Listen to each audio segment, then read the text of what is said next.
అందరికీ నమస్కారం అబ్బాయి, పాత్రికేయ మిత్రులకి, అట్లానే యూట్యూబ్ ఛానల్స్, ఎలక్ట్రానిక్ మీడియా ఇచ్చేసిన అందరికి కూడా నమస్కారం బాబు.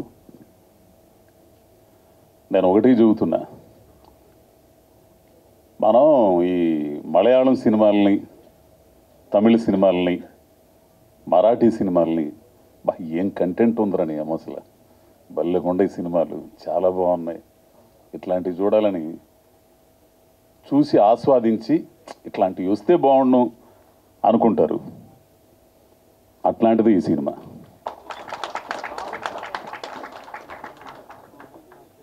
నిజంగా జీవితం, ఈ అమ్మాయి చెప్పినట్టు, చాందిని చెప్పినట్టు జీవితం ఉంటుంది ఇందులో. జీవితంలో ఏం కోల్పోతున్నాం, ఏం ఆశిస్తున్నాం, కోల్పోయిన వాటిని మళ్ళీ తిరిగి పొందాలంటే ఏం చేయాలి, ఆశించిన వాటిని దక్కించుకోవాలంటే ఏం చేయాలి, కుటుంబాల మధ్య ఉండే ఘర్షణ, బాణాన్న చెప్పినట్టు తండ్రి కూతుర్ల మధ్య ఉండే ఘర్షణ, ఒక మధ్య తరగతి కుటుంబంలో ఉండే ఘర్షణ, ఇద్దరు ఆడపిల్లలను పెట్టుకొని ఓ చిన్న మ్యూజిక్ షాప్ నడుపుకునే ఓ ముసలోడు వాడి లక్ష్యాన్ని సాధించడానికి వాడు ఎదుర్కొన్న పరిస్థితులు. అనుకూల పరిస్థితులు ఎవడైనా సాధిస్తాడు విజయాన్ని, ప్రతికూల పరిస్థితుల్లో, క్షణం క్షణం ఎదురయ్యే పరిస్థితుల్లో ఇండస్ట్రీలో ఉన్న మనందరికీ బాగా తెలిసేట్లాంటి ఎన్నో కళలు కానీ ఇక్కడికి వస్తుంటాం, ఎన్ని ఇబ్బందులు ఎదురవుతాయో. అన్నోళ్ళందరికీ సీనియర్లు అన్న బాగా కానీ అసలు ఇవన్నీ ఎందుకు? ద మెగాస్టార్ చిరంజీవి గారు ఈ రోజున ఒక మెగాస్టార్గా ఉన్నాడు. ఆయన జీవితంలో ఎన్ని ఇబ్బందులు, ఎన్ని ఒడిదుడుకులు, ప్రతికూల పరిస్థితుల్లో, క్షణం క్షణం ఎదురయ్యే పరిస్థితుల్లో ఇండస్ట్రీలో ఉన్న మనందరికీ బాగా తెలిసేట్లాంటి ఎన్నో కళలు కానీ ఇక్కడికి వస్తుంటాం, ఎన్ని ఇబ్బందులు ఎదురవుతాయో. అన్నోళ్ళందరికీ సీనియర్లు అన్న బాగా కానీ అసలు ఇవన్నీ ఎందుకు? ద మెగాస్టార్ చిరంజీవి గారు ఈ రోజున ఒక మెగాస్టార్గా ఉన్నాడు. ఆయన జీవితంలో ఎన్ని ఇబ్బందులు, ఎన్ని ఒడిదుడుకులు, ఎన్ని తట్టుకొని పడి లేచి నిలబడితే అక్కడ అంత ఎత్తులో ఉన్నాడు. ప్రతి మనిషి జీవితం ఏదైనా, ఏ ఆశయమైనా సరే, ప్రతికూల పరిస్థితుల్లో విజయం సాధించిన వాళ్ళే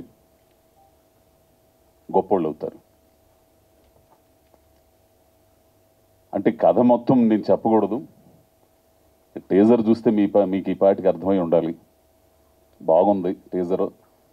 ఒక్క మాట ఇది చెబుతా, ఈ సినిమా నాతో చేయాలని ఈ పిల్లోడు శివ అనే పాలడుగా శివ అనే కుర్రోడు 3 సంవత్సరాలు వెయిట్ చేశాడు కరోనా ముందు నుంచి. నేను ఎందుకురా సామె, నా మీద ఎందుకు ఇట్ట పెట్టుబడి పెడతామంటే, లేదు మీరే చేయాలండి అన్నాడు. కరోనా అంత అయిపోయింది, పుష్ప అయిపోయిన తర్వాత ఓ రోజున తెల్లారుజామున చూస్తే కారు వేసుకుని ఇంటి ముందు ఉన్నాడు. అమెరికా నుంచి వచ్చి మా ఊరు వచ్చాడు. ఎవరో స్వామి అంటే మీరు చేయాలండి అని అన్నాడు. ఏంది ఇంత పట్టుబడతాడని చెప్పి తీరా సినిమాలోకి వెళ్ళిపోయిన తర్వాత, షూటింగ్కి వెళ్ళిన తర్వాత అతను పడే తపన, అది ఎట్లా చెప్పాలో అర్థం కదా నాకు. అసలు నిద్రాహారాలు మానేసి ఆ షాట్ వచ్చేదాకా నేనైతే చాలాసార్లు తిట్టిపడేసా. ఆమరా స్వామి కింద పెడతావు, పైన పెడతావు, ఇట్ట పెడతావు, మొత్తం తీసేస్తావు, ఎన్నిసార్లు చేయాలని చాలా ఇసుగుపడ్డా. కానీ తర్వాత అవుట్పుట్ చూసిన తర్వాత, మొత్తం ఫస్ట్ ఎడిటింగ్ అయిన తర్వాత, ఫస్ట్ కాపీ వచ్చిన తర్వాత చూపించాడు. బడమ్మ బడవ నిజంగా చూడాల్సిన సినిమా అండి. ప్రతి మనిషిలో ఆ సినిమా చూసిన తర్వాత ప్రతి మనిషి దాన్ని తట్టుకుంటాడు, నిజంగా తట్టుకుంటాడు. జీవితం లేదని కోల్పోయి ఉంటే అటువంటి కంటెంట్ ఉన్న సినిమా. ఇట్లాంటి సినిమాలు తీయడానికి ధైర్యం కావాలా. ఆ ధైర్యం నిజంగా రంగారావు గారు వాళ్ళ అబ్బాయి. డబ్బులు వస్తాయా రావన్న తర్వాత సంగతి, ఆ కథను నమ్మి, ఆ డైరెక్టర్ని నమ్మి. ఇందులో స్టార్ కాస్టింగ్ ఎవరు లేరండి, ఇది మామూలు నటులే అందరం. ఉన్న ఒక స్టార్ ఎవరంటే అదిగో మా చాందిని. ఇక వీళ్ళందరితో గురించి చెప్పాలంటే ఒక్కొక్క మాట చెప్తా. ఫస్ట్ భానుచందర్ గారు, ఆయన ఫైటింగ్లు, ఆయన ఎవ్వరు, అది నిరీక్షణ అన్న బా. ఆ తర్వాత ఆ డైరెక్టర్ శిష్యుడిదే వెట్రిమారంది విచారణ చేసింది నేను. అది సో ఆయనతో నేను 2 సీన్లు చేశాను. ఎంత ఆనందం అంటే నేను చెప్పుకోలేను బయటికి. అది చెప్పుకుంటేనే వాళ్ళు ఎట్టా అనుకుంటారని నాకు తెలియదు. నాకు చాలా ఆనందం వేసిందన్న. అట్లానే ఆమని గారు, ఎక్కడ ఆమనండి, ఎక్కడ అజయ్ ఘోష్, ఆమె నా భార్యగా ఎంతమంది హీరోలను చూసి ఉంటుంది, ఆమెతో చేయటం. ఇక నువ్వు చూడగానే ఎక్కడో గాలిద్ది ఆ మడిసిని చూస్తే నాకు. అట్లాంటి హీరో, ఆ విలన్ క్యారెక్టర్ అమిత్. అసలు అతని చూపులు కానీ ఆ క్యారెక్టరైజేషన్ కానీ ఇప్పుడు ఏమో నేను అనేవాడిని, అసలు ఎవరినో పెట్టాలనుకుంటే ఆయన ఆకురోడు ఎందుకు బాబు అని అన్న. పెట్టిన తర్వాత భలే నిర్ణయం అబ్బాయి. అసలు అమిత్ ఎంత యారగెన్సీ, ఎక్కడో కాలిద్దానని అట్టనే కాలిద్దా ఆ కుర్రను చూస్తే, ఆ క్యారెక్టర్ చూస్తే. ఇకపోతే ఎవరు, అదిగో మావాడు, నా బామరిది క్యారెక్టర్, మంచి ఆర్టిస్టు. ఇక అన్న దయానందరెడ్డి అన్నతో పబ్లో 2-3 సీన్లు చేశానంటే నిజంగా నేను అంటే దమ్మున్నోడుతూ చేస్తుంటే యువతులోడికి కూడా దమ్మెందు మనం తేల్చుకోవాలన్నట్టు ఉంటుంది. మనం ఎరగదీస్తే కాదు, ఎదుటోడు కూడా ఎరగదీయాల, అప్పుడే ఆ సీన్ పండిద్ది. దయానంద్ అన్నతో పబ్బులు చేస్తుంటే అతను ఇచ్చే ఎక్స్ప్రెషన్స్కి నేను చెబుతుంటే ఆటోమేటిక్గా నాకు ఇది వస్తుంది. నాకు ఎంత ఇదంటే డీజే నేర్చుకోవడానికి ఈ వయసులో భయపడలేదు సార్. దానికోసం ప్రయత్నం చేయటంలో భయపడినండి. నిజంగా ఏడ్చేస్తాను నేను. అసలు ఆయన ఒక్కసారి జాలికి అట్లా చూస్తాడు, నీకు జాబ్ ఇవ్వలేను మూర్తి అని అంటే. ఆ తర్వాత మళ్ళా ఒకనొక సందర్భంలో వెయిటర్గా పబ్బుల్లో తాగి తందనాలు ఆడి కక్కుంటే అవన్నీ తీసేయటం. ఆ ఉద్యోగానికి వస్తే అతను బాధపడే సీన్ ఉంటుందండి. అన్న థ్యాంక్స్ అన్న, ఇంతకంటే నేనేం చెప్పలేను. ఇక పోతే ఈ అమ్మాయి అంటే నాకు మహా కోపం, నిజంగా చెబుతున్నా. ఏంది ఇంత యారగెన్సీగా ఉంటుంది ఏంది అనుకునేవాడిని షూటింగ్లో. తర్వాత ఈ పిల్లతో చేస్తుంటే నిజంగా నేను ఈర్ష్యపడ్డా.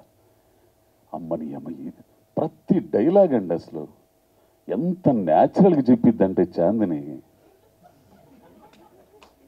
ఎంత న్యాచురల్. నేను అనుకుంటా నా మీద నాకు గర్వం ఉండేదండి, అమ్మ మనం బలి ఎరగదెత్తాం ఏంది ఇంకా రాలేదు ఈ షాట్లోకి అని అనుకున్నా. వచ్చిన తర్వాత ఆ అమ్మాయి మైండ్ అసలు అంటే నాకు కోపం ఉంటుంది మళ్ళీ, ఏంది ఎంతసేపు నన్ను ఇక్కడ నిలబెట్టివి అనుకునేవాడిని. తీరా వచ్చిన తర్వాత ఈ అమ్మాయితో చేస్తుంటే అమ్మ మనల్ని మింగేస్తుంది ఇంద్ర బాబు డైలాగ్లో అనుకుని ఇంకా ఎట్లా చేయాలి. నిజంగా అమ్మాయి నీకు చాలా థ్యాంక్స్ అమ్మాయి, చిన్నదాని అయినా సరే నువ్వు గొప్ప నటి మేడం అమ్మాయి, ఇది మాత్రం కన్ఫర్మ్. అంటే కసి పెరిగిద్ది కొందరితో చేస్తుంటే తెలుసా, ఓరక మనం చేయగలనే కుదరదు ఎదుట ఆర్టిస్టులు. అందుకే నేను ఎవరైనా డైరెక్టర్ కథ చెప్పేటప్పుడు అబ్బాయి నా పక్కన ఎవరెవరు చేస్తారయ్యా, బలుపుతో కాడుగా కాదనేది, బాగా చేయగల సమర్థులను పెడితే అది బాగుంటుంది, సినిమా బాగుంటుంది, అందరం బాగుంటాం అనే ఉద్దేశంతో. పోతే ఇక మ్యూజిక్ పిల్లోడు పవన్, మీరు వింటారు చాలా ఉన్నాయి ఇందులో. అప్పుడే ఇదే స్టార్టింగ్, ఇది ట్రయలర్ ఉంది, సాంగ్స్ ఉన్నాయి. ఒక సాంగ్లు అయితే నేను నా చేత డ్యాన్స్ వేయించారు, అసలు మామూలుగా ఉండవు. ఏంది ఇక పోతే సీన్ అన్న కెమెరా సూపరు, టక్క టక్క టక్క టక్క ఎమ్మంటనే. అసలు మాదే ఆలస్యం, ఆంధ్ర స్వామి నువ్వు ఎమ్మంటనే వచ్చేస్తావు అనుకుంటాను నేను, గ్యాప్ ఇవ్వయిందంట.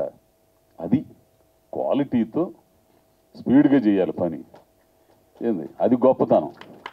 ఓ పెట్టి పెట్టి లైటింగ్ పెట్టి పెట్టి పెట్టి ఓ పోటల్లో పెట్టి ఎప్పుడు తీసి ఈ మధ్యలో ఏదైనా డైలాగ్ కనెక్షన్ అయితే మళ్ళీ లైటింగ్ సరి చేయటం ఇవన్నీ కాదు. పోతే కన్నా నాగేశ్వరరెడ్డి గారు, నువ్వు 11 గంటల సినిమా అయ్యి దాన్ని 2 గంటల గట్ట తీసేవాళ్ళు కంటెంట్ చెడకుండా గొప్పోడు.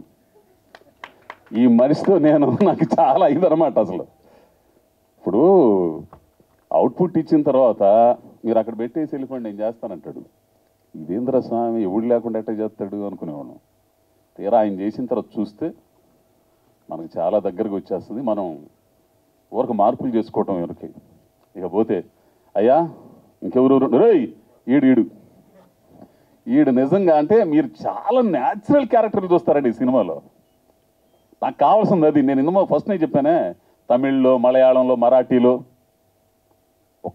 ఒక న్యాచురల్ క్యారెక్టర్లు చూసే ప్రేక్షకుల ఆ చూసే ధోరణి కూడా ఈ మధ్యకాలంలో మారిపోయింది. కంటెంట్ ఉన్న సినిమాలకి పెద్ద పెట్టేస్తున్నారు. 100 కోట్లు పెట్టి సినిమాలు చూసినా కానీ వాటిని ఎట్లా విజయవంతం చేస్తున్నారో కంటెంట్ ఉన్న సినిమాలను కూడా గొప్పగా విజయవంతం చేస్తున్నారు. దానికి రుజువే ఈ అమ్మాయి చేసిన మొన్న గామి చాందిని చేసింది. తెలుగు ప్రేక్షకులు చూసే ప్రేక్షకుల స్థాయి పెరిగింది, ఆలోచన ద్వారా మారింది. సో ఈ సినిమా కూడా అడుగు రమేష్ మావాడు, వాడు మా తమ్ముడు, వాడు కూడా ఇంకోటి ఈడు ఎట్లాంటి వాడు తెలుసా, అసలు వీళ్ళని ఈయనైతే ఈయన్ని మించి చేయాలనుకుంటాడు వాడు. మనం ఇది ఇట్లా అసలు అమిత్ చూపుల ముందు అసలు ఎవరు నిలబడరు. నేను కూడా ఒక టైంలో నిలబడినాం. అమిత్ క్యారెక్టరైజేషను ఆ బలిసిన డీజే, ఆ బలుపు ఉంటుంది, అంత కోపం వచ్చేది మనిషిని చూస్తుంటే. భలేగా ఉంటుందండి సినిమా. ఇది మాత్రం అయితే నేను చెప్పగలను. జనరేషన్ ఇందాక చాందిని చెప్పిందే చాలా గొప్పగా చెప్పింది. ఇప్పుడున్న జనరేషన్ ఆధునిక ప్రపంచంలో జీవిస్తున్న కుర్రకారు అమ్మాయిలు కానీ అబ్బాయిలు కానీ జీవితాన్ని చూసిన 50 ఏళ్ల పెద్దోళ్ళు, వీళ్ళిద్దరి మధ్య ఘర్షణ ఒక సమస్య గురించే, ఇద్దరు అభిప్రాయాలు, దాంట్లో ఎమోషన్స్, భార్యాభర్తల మధ్య గొడవలు, సమాజం దృష్టిలో ఒక 50 ఏళ్ల ముసలోడు 25 ఏళ్ల అమ్మాయి కలిసి తిరుగుతున్నారు. సమాజం ఏ రకంగా ఉంటుంది, ఈయన కుటుంబం ఎట్లా ఉంటుంది, మూర్తి గారి కుటుంబం ఎట్లా ఉంటుంది, ఇలా కలిసి చేసిన ప్రయాణం ఎట్లా ఉంది.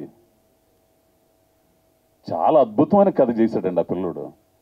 శివ ఎంత అద్భుతం చేశాడంటే, ఇది ఆడిద్దా ఆడదా అనేది పక్కన పెడేస్తే ఒక మంచి సినిమా చేశారు. చూసి ఆహా భలే సినిమా రా బాబు, ప్రతి ఓడు అంటే తడుముకుంటారు. రంగస్థలమైన సినిమాని చూసి మనం నడిచొచ్చిన జీవితాన్ని, పల్లెటూరు జీవితాన్ని, మన మూలాలను ఎట్లయితే వెతుక్కున్నామో, ఈ సినిమా చూసిన తర్వాత మనం జీవితంలో ఏం కోల్పోయామో, ఏం కోల్పోయి ఏమై మిగిలిపోయామో ఒక్కసారి తడుముకుంటారు. ఎందుకు సాధించలేకపోయాం అనేది కూడా తడుముకుంటారు. కాబట్టి చాలా ఎక్కువ మాట్లాడాను.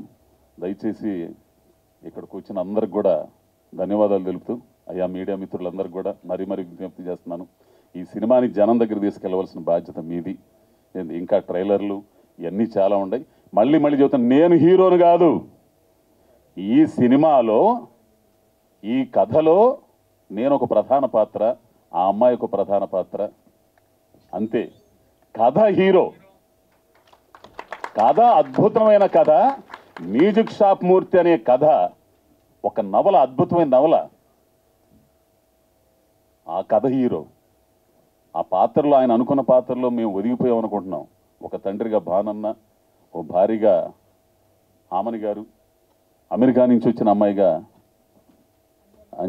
అంజనాగా అమ్మాయి, అందరం కూడా ఒక్కొక్క డైలాగులు అండి, ఎంత అద్భుతమైన డైలాగులు ఉంటాయి తెలిసిన.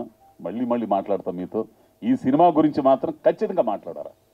కాబట్టి అందరికీ ధన్యవాదాలు తెలుపుతూ, స్వామి అందరికీ థ్యాంక్స్ స్వామి. ముఖ్యంగా మా అజయ్ భూపతి, నన్ను ఎంతగానో ప్రేమించే అజయ్ భూపతి ఈ మ్యూజిక్ షాప్ మూర్తికి వచ్చి టీజర్ లాంచ్ చేసినందుకు చాలా ధన్యవాదాలు చెప్పుకుంటున్నాను స్వామి. Thank you.